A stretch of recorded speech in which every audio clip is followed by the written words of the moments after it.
What's going on, guys? My name is Scott. Welcome to my YouTube channel. Today we're going to be talking about how to operate a blend manifold.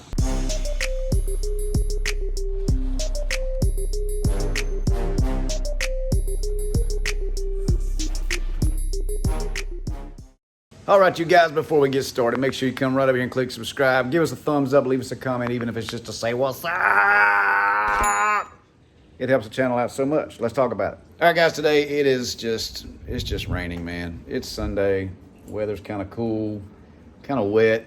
I want to go fishing, but anyway, it's just ugly weather, and I thought that I would take the time to show you guys a blend manifold and how it operates.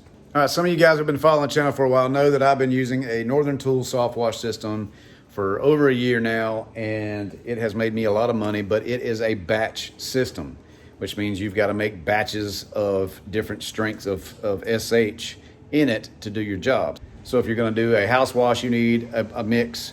If you're going to do a roof wash, then you're going to have to make a new mix. If you're going to do concrete, you got to have a new mix, and it gets time consuming and it gets aggravating, honestly. Thankfully, Cody at Southeast Soft Wash hooked me up with this Alumimax Pro skid. I don't have the ladder rack on it, you guys. I've got it out back until I can get my truck, and then I'm going to move everything. That's the plan. That's the plan. This skid comes with two 5.5 gallon a minute 12-volt soft wash systems with two blend manifolds. So I just wanted to take time today and show you guys how this thing works and how to set your little knobs here so you don't nuke someone's property. All right, guys, this is going to be some complex rocket science. I hope you're ready, okay?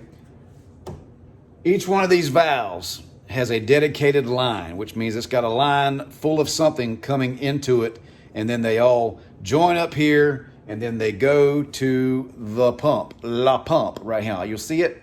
All right, so then it goes out to the wand. So we have dedicated lines, right? Well, what's in these lines? Let's talk about it. This right here is water, H2O. This right here is soap or surfactant. This right here is going to be your bleach line, your SH line, right? So we've got water, soap, bleach. Sounds like something we might want to use in this industry, right? I'm going to show you guys exactly how it was shown to me by Cody at Southeast Soft Wash, and I hope it makes sense, okay? So like I said, we've got a water line, soap line, bleach line. So to take out a lot of guesswork, I leave my water wide open, because now I don't have to worry about water anymore. All I've got to worry about is how much soap I want and how much bleach that I need. Soap is a personal preference. Me, I personally use laundry soap. I use some cheap Walmart $7 for 3-gallon laundry soap because it's economical and it smells good. It smells like fresh laundry, so people's house don't smell like wet socks and bleach after you get done. The only advice I want to give you guys on soap is if you've got a flat surface like concrete, if it doesn't have any slope to it like a driveway or something, if it's just flat concrete, you're not going to need a whole lot of soap. The purpose of the soap is to make the SH stick so it can work. If you've got a steep surface that you're cleaning, like a wall or a really steep roof, you're going to need some more soap because you need it to stick, okay? That's what I want to tell you on the soap. Now let's get into the kibbles and bits on the bleach. All right, this is a 180-degree valve. So you see it's pointing this way. It will turn all the way that way, and that's 180 degrees, okay? So right now, there is absolutely 0% SH going in. For mathematical purposes, I like to use 12.5%, but I'm going to say 10% SH is in my bleach tank, just to keep the math simple, because I know some of you guys struggle with math like I do. So let's just say we got 10% in here. If this is on 0 and I turn this valve all the way on, you see it's sitting in the same position that the water's sitting. So now I've got the exact amount of water and the exact amount of bleach, which would cut this in half and make it a 50-50 blend. So let's do some quick math. I'll give you a second. If this is 10% and we cut it in half, what percentage do we have? 5%. That's half of 10, right? All right, so what if we cut 5 in half? What if we cut the valve back to only halfway open? Cutting 5 in half now. That's 2.5% SH. Well, what if we cut it in half again? We've got 2.5. So if we cut 2.5 in half again, which would put us about a quarter of the way open, that would give us a 1.25%, which is a pretty decent house mix. That's actually a little strong for a house mix in my opinion, but It works, and it works fast. So let's just make it simple, all right? If I'm gonna do a house wash, I'm gonna come up here, my water's already open, I'm gonna set my soap to however I like my soap. I'm gonna cut it to about a quarter of the way open. That's a house washing mix. That's about a 1.25% mix. But if I'm gonna do some concrete, I know that it's around a 2.5 to 3%. I like 3% and maybe a little stronger depending on how dirty it is. So I'm gonna go to 2.5, which is halfway, and I'm gonna turn it just a little more, which should give me around a 3% mix.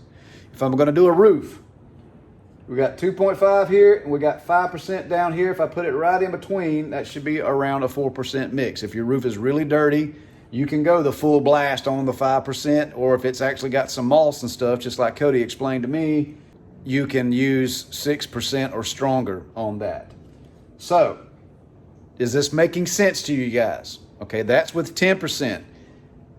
If it's 12.5% and you turn this bleach all the way on, you're cutting it again 50-50, which would give it a 6.25%. And then so on and so on. You guys can do the math. It's just cutting everything in halves and halves and halves and halves and halves again. So there's only really 5 settings that you would need on this. You got 0, which is the first setting. Then you got a quarter, which would be the second setting. Then you got halfway, which would be the third setting.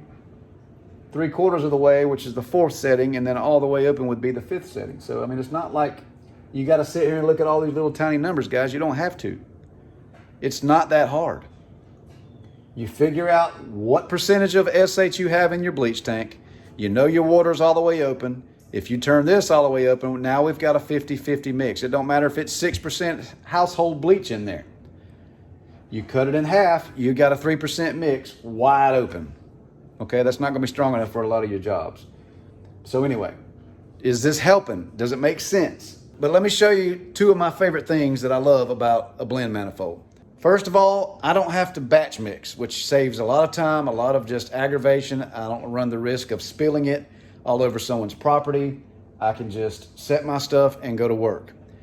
Here's my number 1 favorite thing that I love about a blend manifold. Okay, with my Northern Tool system that I had, a batch system, when I got home in the afternoons, I would have to fill that tank up with water and flush it. And if I still saw soap and things like that, I would have to fill it back up again and flush it. And a lot of times I'd be out here 30 minutes flushing that pump. Check this out. When you're done washing your house, your roof, whatever it is, leave your water wide open, turn your bleach off, turn your soap off, and now you just leave your pump running. And when you do that, you'll start to see after a few minutes that the soap is no longer coming out, the bleach is definitely not coming out, and it's just pure water. So you're not only draining your tank back here, but you're also flushing your pump right here on your system. Tell me that doesn't save a lot of time and energy, guys. So when we get done with the job, I have 2 systems. A lot of times there'll still be a good bit of water in here, and my poor little van out there doesn't like to pull a lot of weight. So I'll turn both 12-volt systems on, and I might even fire my pressure washer up and turn my ball valve on to drain it. But I'm also flushing my pumps on the job. Isn't that cool? I thought it was cool. So anyway, does this help? If you guys have any more questions about it, please let me know. You don't have to dial it into rocket science. I know there's a lot of companies out there that build expensive blend systems. I know there's one company at least that builds very expensive blend manifolds, and that's the Proportioner, and I know they've got their dials already set and everything, which could be convenient. If you've got the money and you want to jump off on something like that, by all means go ahead. If you want to build one, by all means go ahead. I am a fan of the blend manifold as we speak. I'm telling you, from over a year of batch mixing to a blend system, hands down, I would not go back to my batch mixing system by choice.